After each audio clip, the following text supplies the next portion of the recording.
my heart was never actually changed. Who at my core I was never changing. And so that's what I kind of realized at that moment was like, I need to give this over to God because I can't do this. I know there's something out there. There's got to be a truth. So many men are like, they're living off of the insecurities from when they were a teenager. Good afternoon and welcome to another episode of Legacy Men's Podcast. My name is Gary Trevor, your host, and my co-host, Jason Gonzalez. Hey, y'all. Thank you very much for tuning in to the Legacy Men's Podcast, here where we learn how to live and leave a godly legacy. Today, we're excited to have Greg Yost with us. Gary, will you tell us a little bit about Greg? My pleasure. So Greg Yost is an entrepreneur of some high order, and he loves the Lord, got a wonderful wife named Jamie, and he has got 3 kids and 1 on the way, which we're ecstatic about. We just learned about, hot off the press. Yep. Hot off the press this afternoon, so we're excited. Thank you for joining us, Greg. We appreciate it greatly. So then tell us about your youth as best as you were advised when you were younger, and what basically happened to bring us to your, say, 6, 7 years of age? Yeah, basically born and raised here in Arizona, in Phoenix. Parents divorced when I was 9 months. Mom got remarried pretty quickly after the divorce with obviously what would become my stepdad. Don't really have too much memories of him other than 2 kind of more dramatic ones. One was of him kind of chasing my mom into the bathroom and shoving her up against the wall and her kind of bleeding up against the wall. And then the second one was them in an argument and him taking out a gun and pointing that at me as kind of leverage over her, basically. Other than that, I don't recall much. I don't know that it had a huge impact on me. It could have, but it's something I've never really truly dealt with or explored, to tell you the truth. My dad, he remarried when I was 8 or 9 to my stepmom. They're still together, and she had, who I consider my brother and sister, but that she brought into the family with a previous man and a previous husband, I should say. And so, yeah, have brother, sister on my dad's side, and mom divorced that second guy, and when I was in 4th grade, I believe it was, is when she decided that she was going to move to Connecticut to get remarried again with another man. So that kind of definitely left a more lasting impact on me, kind of, I think, started with that stronghold or that lie in my mind that kind of I've noticed has always kind of been there, that drives me, which is the I'm not enough kind of lie, and I use that as fuel to succeed, and I've also used that as the reason to kind of self-sabotage. What did you do in high school? Like, what were kind of some fun things or anything you can recall there? Yeah, I was an athlete. I mean, I did track and basketball, and so I was all about sports and hanging out.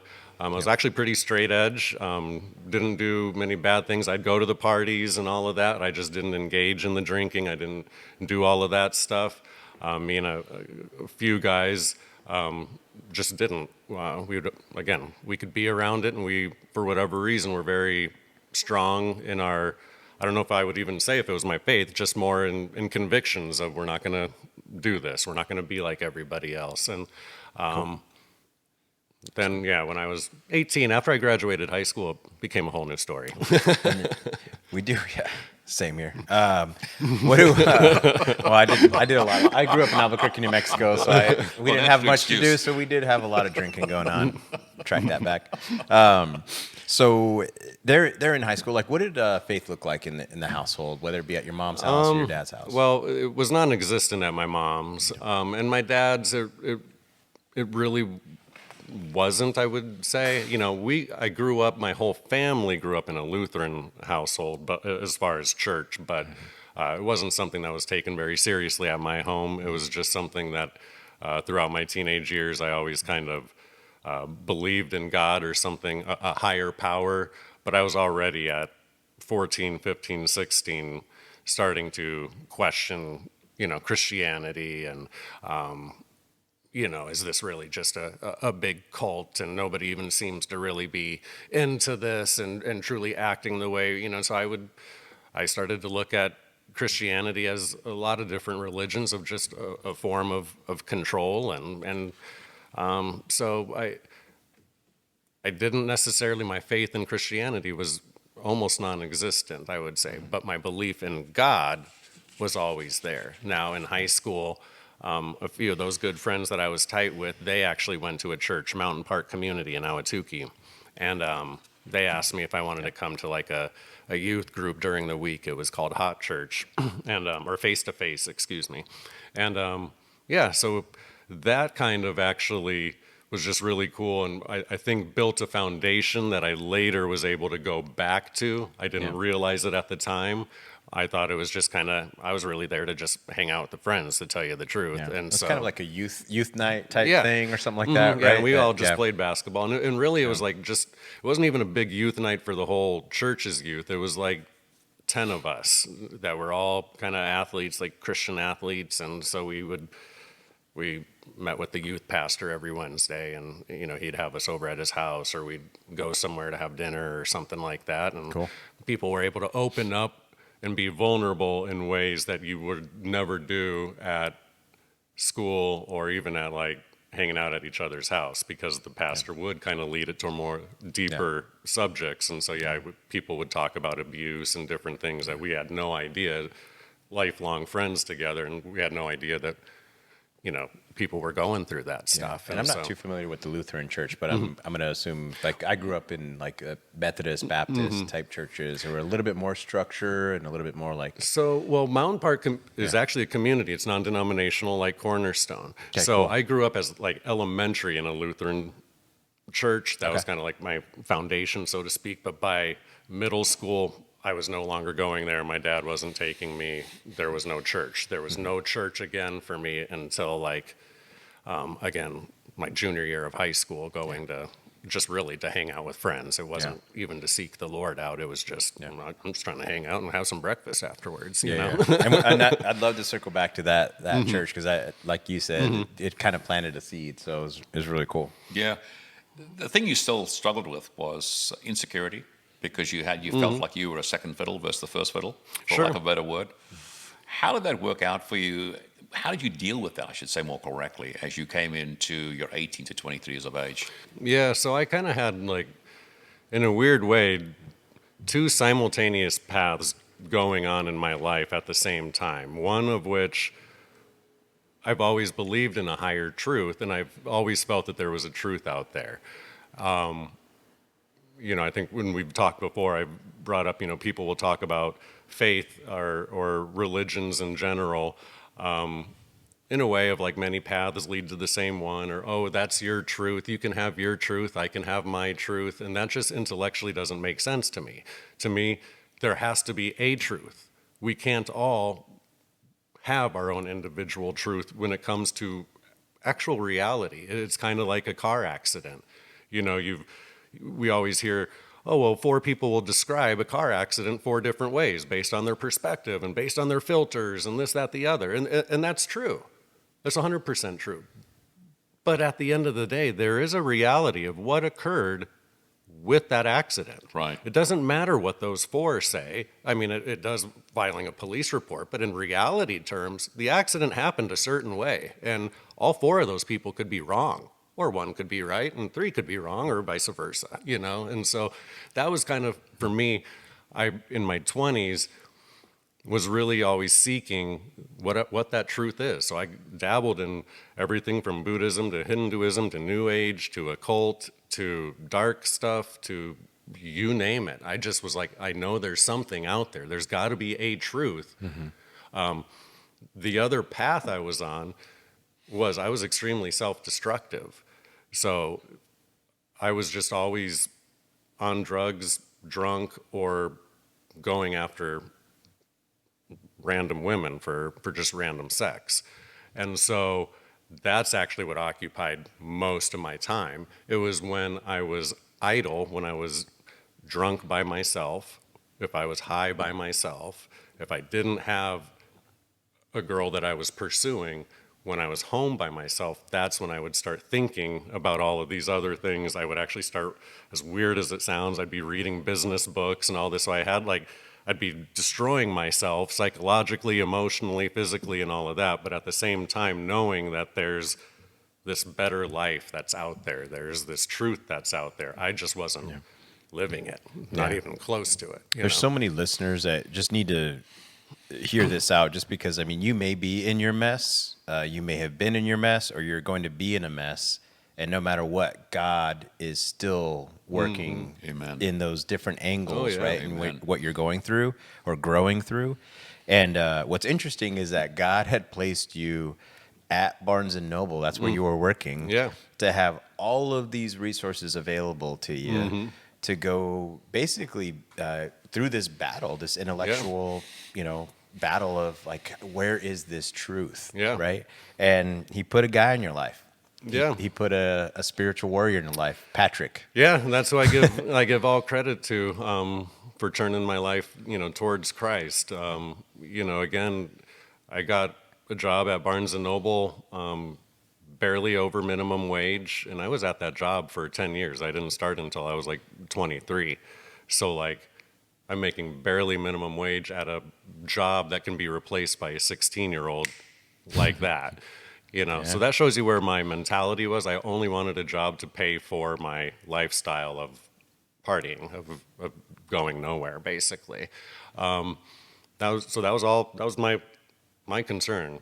And then I could read books for free. And so this guy Patrick, he was a regular customer that would come in, and for a few years we would just talk. We would talk about politics. We'd talk about just all sorts of stuff, and he would always try to bring it to like Christ. He'd end up always trying to steer the conversation towards Jesus or Christianity, and I can always remember I'd always just be like, oh man, why'd you have to ruin this conversation, Patrick? Like, why did you have to go there? Like, we were having such a good time. Why are you wasting my time about Jesus is Lord and like this, that, the other? But at the same time, there was always something attractive about him in the sense that he just seemed so genuine. And I would see him when he didn't know I could see him. He'd be in the cafe, and I would see him just buy strangers coffee, and I didn't see other people doing that. And I would see him talk to people and just try to get to know them, even for a couple minutes, and then just speak hope into their life or different things, not even necessarily Christianity all the time, but just he was just a genuine person. And so there was just something about that was always a little attractive to me, of like, wow, that's Sure, his cool. name wasn't Gary Trevor. Yeah. Like literally, this is how this guy acts, man. Everybody always knows, like he knows people by name, like Yeah. at like Dunkin' and like Starbucks and all that Yeah. stuff. But that's really cool. I love that you share that, because Patrick is your unconventional type guy that like you wouldn't just spark a conversation with, right? He's a 50-year-old guy. Yeah, you're I in your mean, 20s. I'm 24 or 5 and Yeah. or 23, something like that, and he's in his mid 50s, late 50s, and I mean, we ended up developing a friendship, and I can remember going over to his house one time, drinking beer, having pizza, watching a football game, and this was kind of the moment that kind of triggered everything for me, and it's weird. I always say the same thing. It sounds so stupid or so minimal when I tell people, but for whatever reason, it spoke to me, and it was just, we were just sitting there laughing about something, and he was just like, man, wouldn't it be so amazing if we could do this for eternity? If we could just hang out like this for eternity, like, wouldn't that be awesome? Just having this fun time for eternity together. And I was just like, I don't know. There was just, for whatever reason, that comment out of everything, just at that moment, with maybe other things going on in my life, it just, I don't know if I needed to hear it, but it just, it did something. And it all of a sudden, it wasn't, why are you ruining the conversation? It was, that would actually be pretty cool. And that is, I do believe in eternity and something goes on after we die. And so it kind of just sparked a little bit. And then 2 nights later, because that was on like it was like on a Saturday night, or I forget what it was. But anyways, I just remember waking up on a Sunday morning in the middle of the night, just with the thought, I have to go to church. I need to go to church. And I ended up going to Mountain Park, which I was familiar with there in Ahwatukee. And, that was probably, like 13 years ago or so, maybe a little bit. Was this the same church that you went to that It was. when you were in your teens? Correct, yeah. Yeah. So cool, because I just think for listeners, I mean, you need to listen to that, right? So that's just kind of like the spiritual stirring. And, you haven't accepted the Holy Spirit yet, No. but there's definitely something happening spiritually Yeah. that you were almost like wrestling at night. Like you Oh, for couldn't sure. sleep, you were restless. You had taken on all of this knowledge, right? It's you knew so many other things, but for some reason you were like, I have to go to church. Yeah. And that's what was amazing too, is also around that time, or maybe it was a little bit afterwards, it was just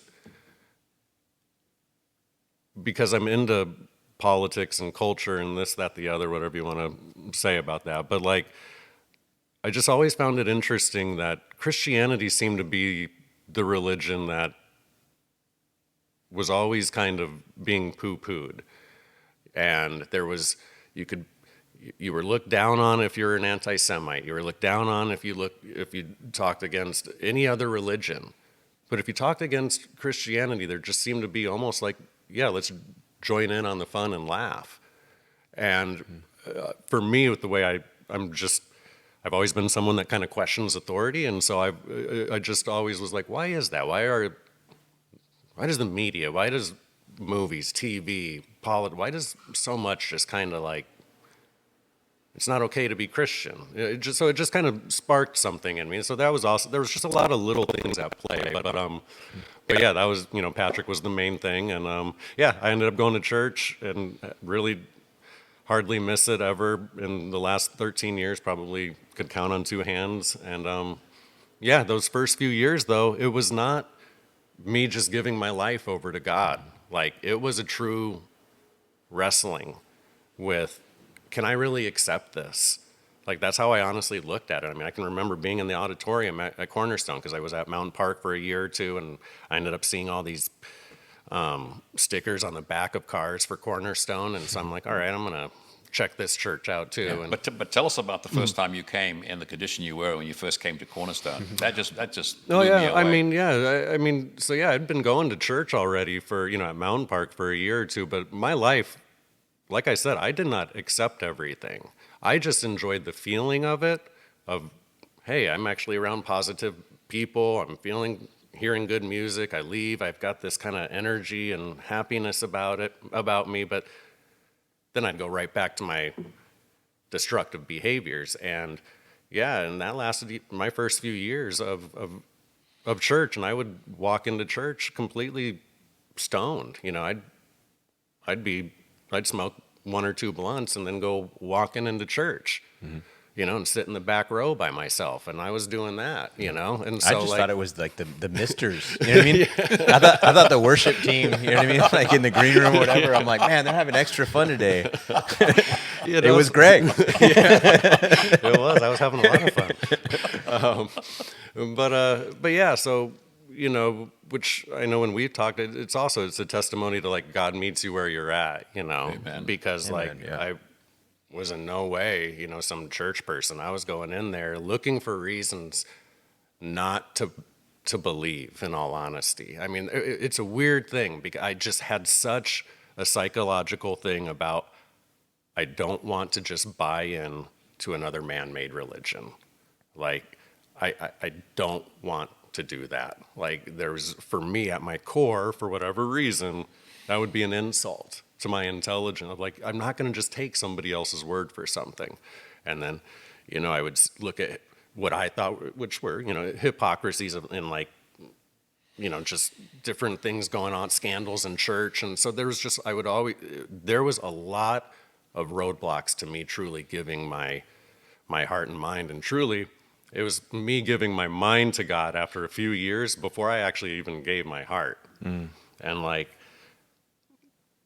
those years giving my mind to God and actually accepting Christ in my mind were good.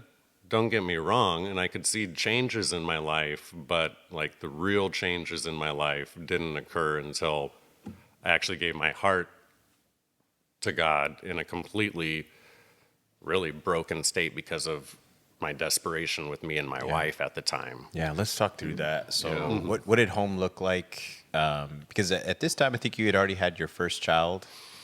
Yeah, I Right. mean, no, I think I had started to go to church already before Okay. my first child. But like I said, I wasn't living it. I was just going because it felt good for an hour, hour and a half. And then I would go and numb myself, immediately out in the parking lot, and so,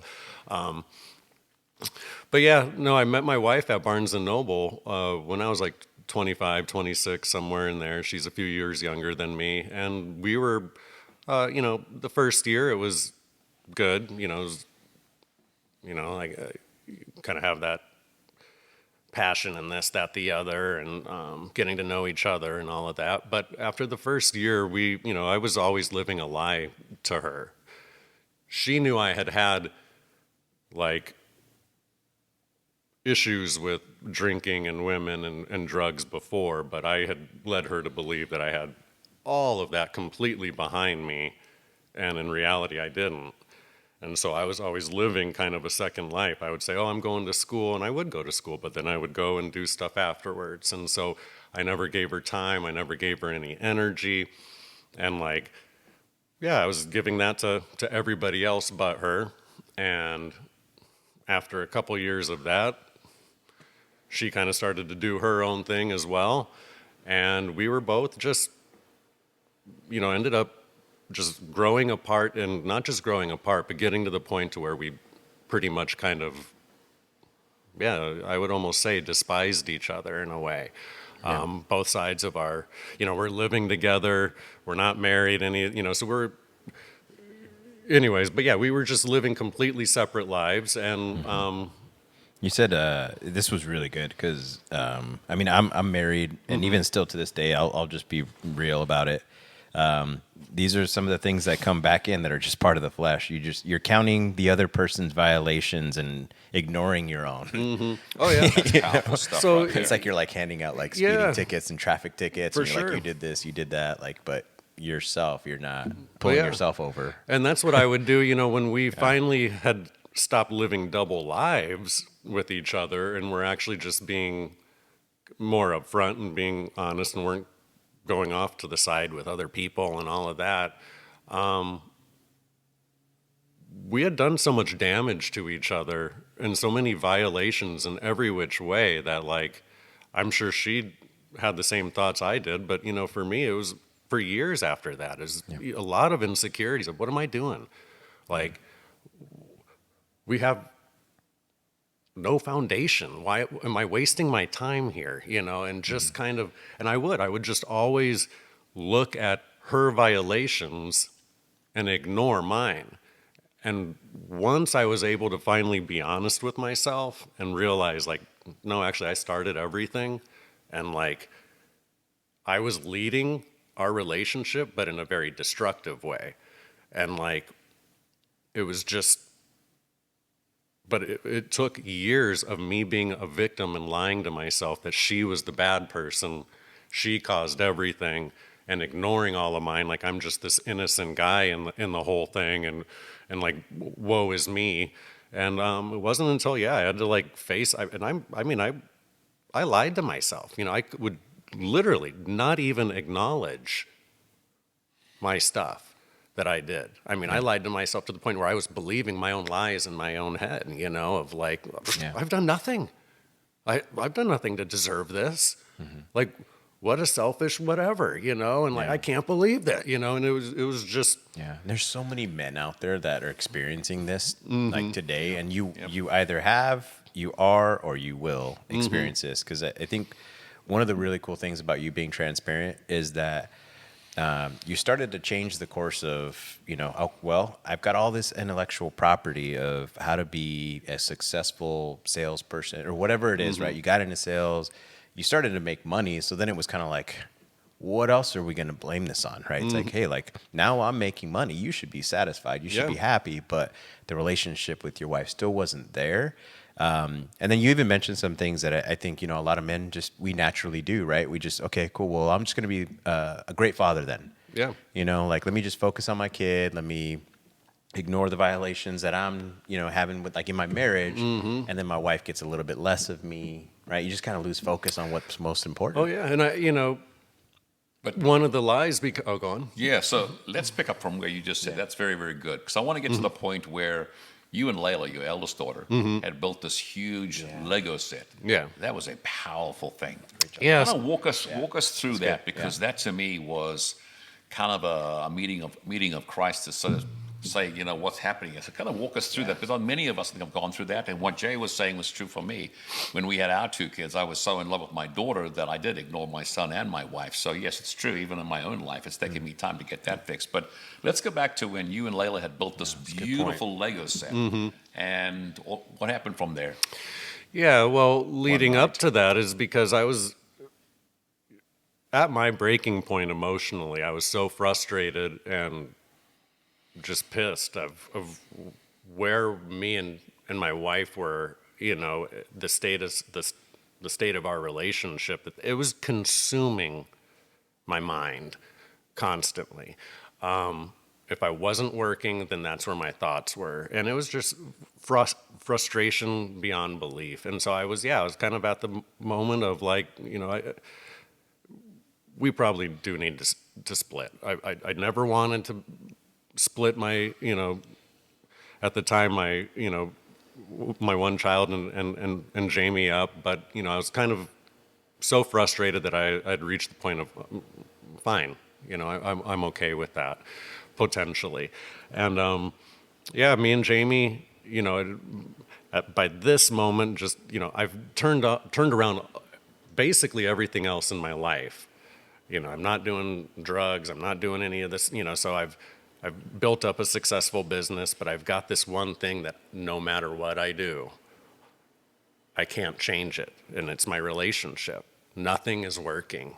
I've read the books. I've gone to the seminars.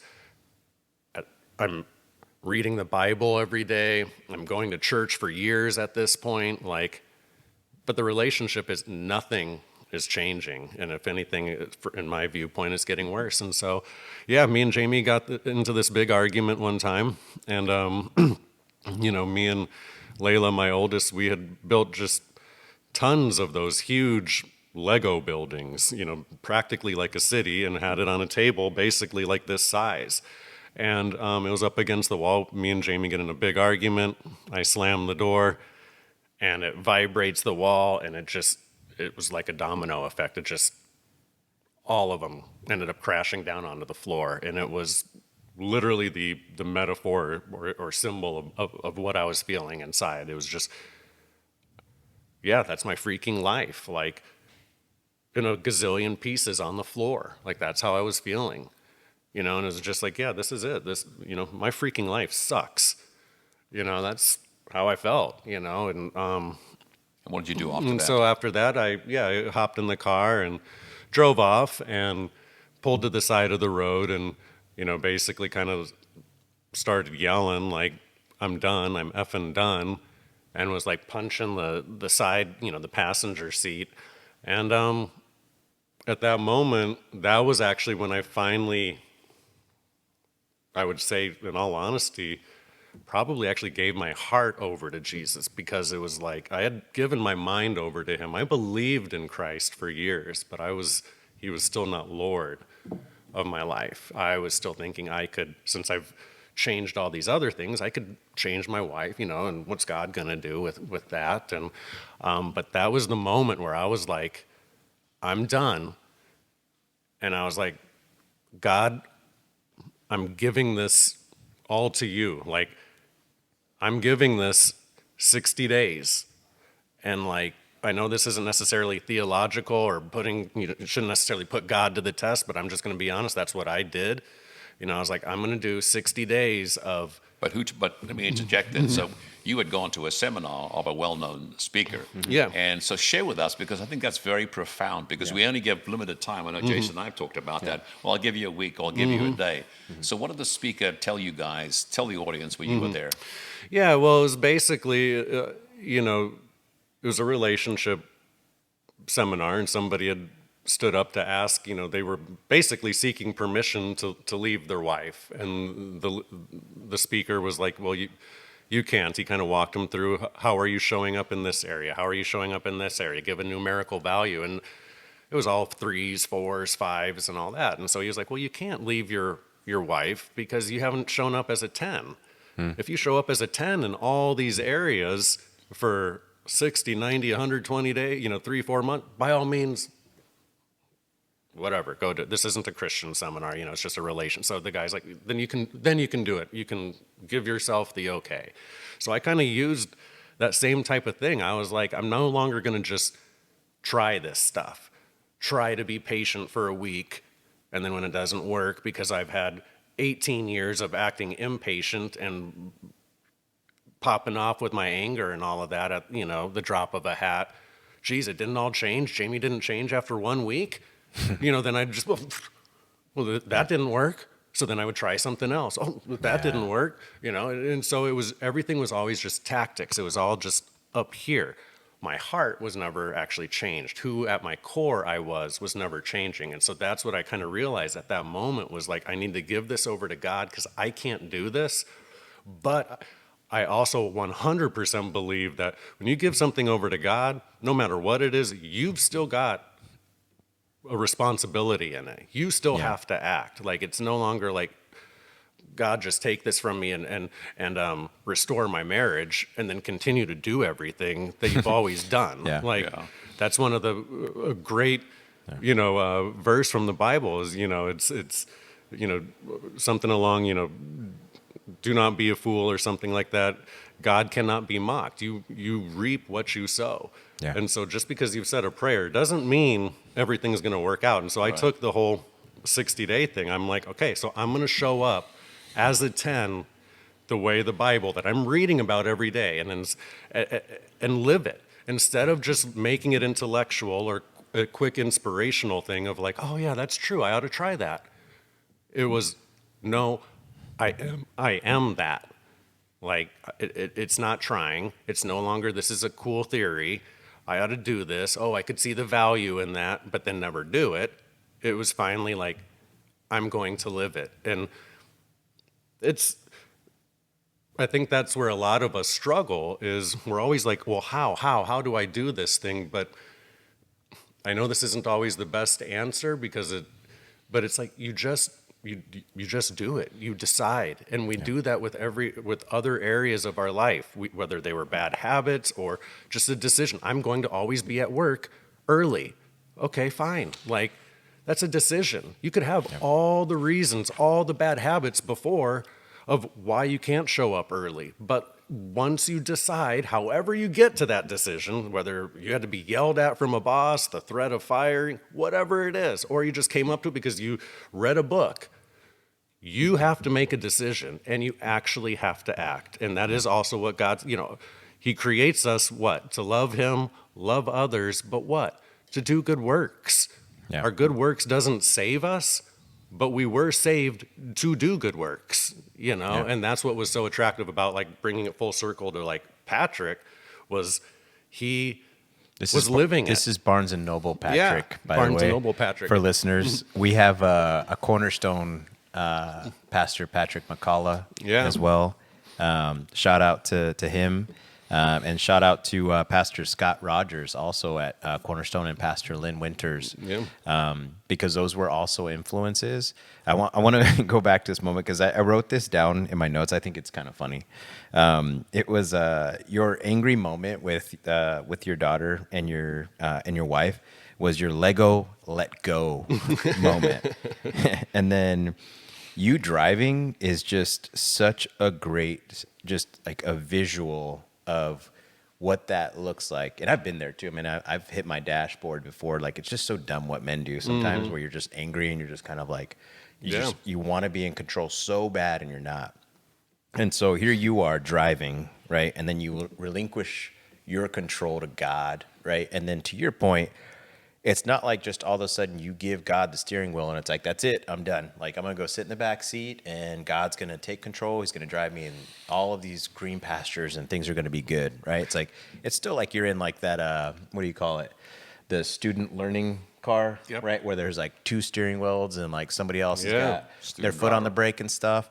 That's like some of the other men that came into your life that are kind of living their faith out. So talk to us a little bit about how these pastors started to kind of speak to you. You started going to the Mind, which for listeners out there that don't go to Cornerstone, that's a Tuesday night type Bible study. Like, you need to go into just small churches or figure out these communities. Just start by going to church like Greg did. But talk to us about these guys and how they just all of a sudden started to pour into your heart instead of just your mind. Yeah, well, so, when I had done that and truly gave my heart over to God, out of my frustrations with Jamie,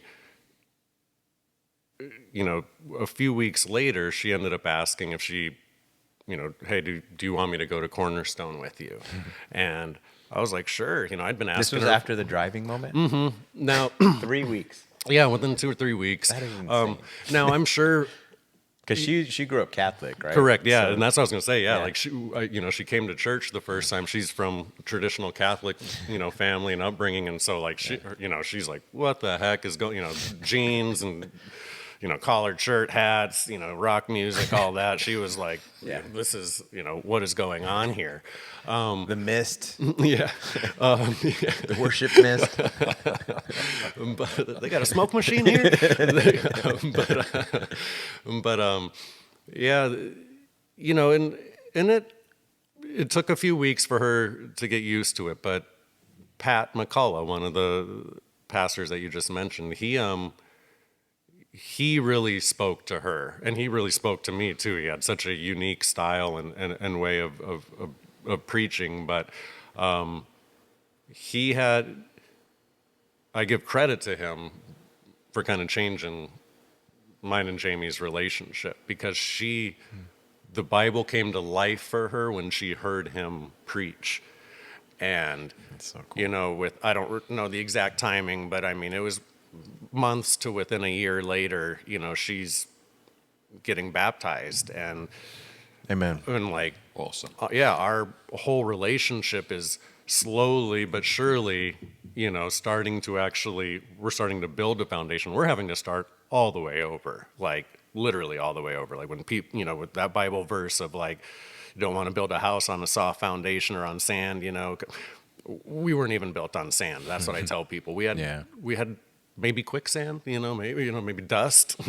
That's what our relationship was built on. Wow. So like, for couples that are out there, I know that my story may not be everyone's story, but I do tell people, like, if you guys at least had like a good foundation, even if you've moved away from it for many years, if you at least have a good foundation of where it started, you're light years ahead of where me and Jamie were. Yeah. And so it can be done. I'm not saying it will be. It does take 2 to tango, but like, our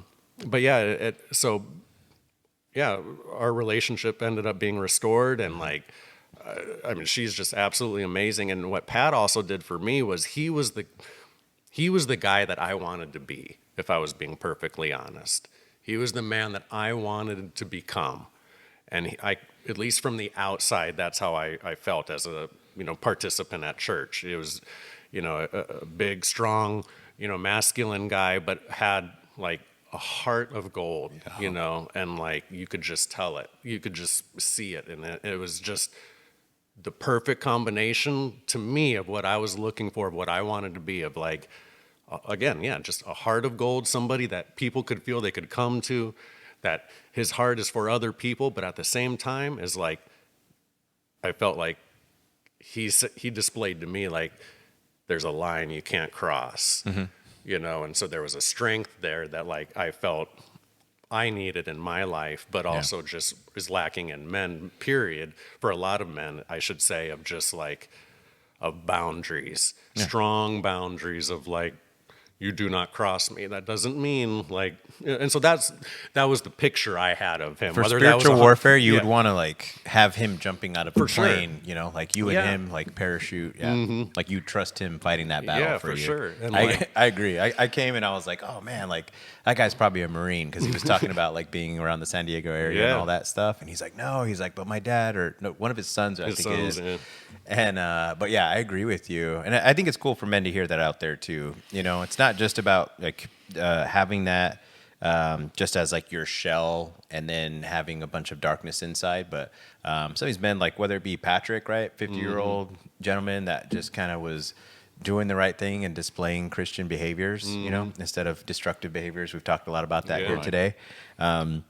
And then just in the church, sometimes you need to kind of see that. Like you said, you'll see these things on the news and like, people are talking negative about Christian churches and just really bad things happening. And it's like, whoa, like at the same time, you know what? There's some really cool like people that are in the church that are living this faith out, Oh yeah. Yeah. And that's what I've gotten to notice, like the more involved. So it's like, I almost can see like, I had my questioning, searching period my first few years, in my walk with Christ. And then it became, I gave my heart over truly, finally. But it was still a lot was me focused, me and my relationship focused. But where it's really taken off and like become more exciting and just more fruitful is actually putting it into practice of becoming the church and getting more involved. Like actually going to the men's groups, getting to know guys, getting out of my comfort zone and like teaching, which I've never done before, things like that. But like the amount of men I meet and talk to that are all going through so many of the same struggles, and like are coming at life with the same, maybe not the same stronghold I had from fourth grade, but like when you look at it, so many men are like, they're living off of the insecurities from when they were a teenager, Right. And like either mom and dad issues or, I think psychology even says that like most of our stories, most of our habits, most of our beliefs are created when we're teenagers. Yep. And so we're just basically a bunch of 30, 40, 50, 60-year-olds in with our 13-year-old mentality or 18-year-old mentality and insecurities. And that's where like Christ can demolish those strongholds, those lies that we created when we were 13 or 15 or 18 to kind of cope with things. He's able to come in and actually like breathe life into you. And then once you actually start to reflect it, it's like, it's just life's awesome. Gold for others. Well, I want to thank you so much. I think you left some great nuggets for the men today. Really appreciate you coming by and visiting with us this afternoon. But I think that's the key thing, to be involved in the church so that like-minded people get together. Iron sharpens iron. So again, thank you for coming and sharing your heart and being so transparent. I really, really appreciate it. Thank you, Greg. It's awesome. So we wanted to thank you again here for joining us and learning how to live and leave a godly legacy.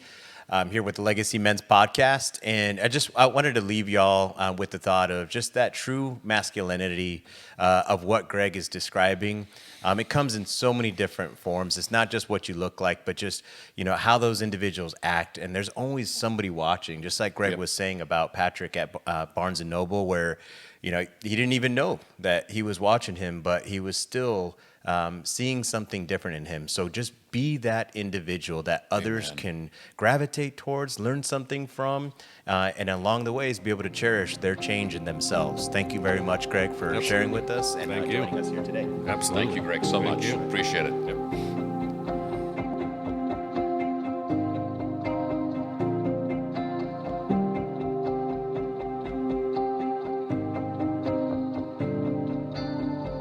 Next time on the Legacy Men's Podcast. And I had made a decision. Of course, I was chasing after Jesus. And so it was just natural to say, hey, it stops here. This is going to be the first generation of winters that we don't know divorce in my family. And I am going to be fully committed to Lisa, and I'm going to do whatever I have to do to make this marriage strong. And so I did that. And then as my son was getting older and starting to date, I said to him, Josh, I paid a price to do this, to change our family story and legacy. That is very precious to me, that the story is different now. But there's going to come a day I'm going to hand you that legacy. And my dream and my prayer is that you would carry it on, that you would be a husband who loves his wife and a father who cares for his children, and that the winter story would be changed with us. Yeah. Amen.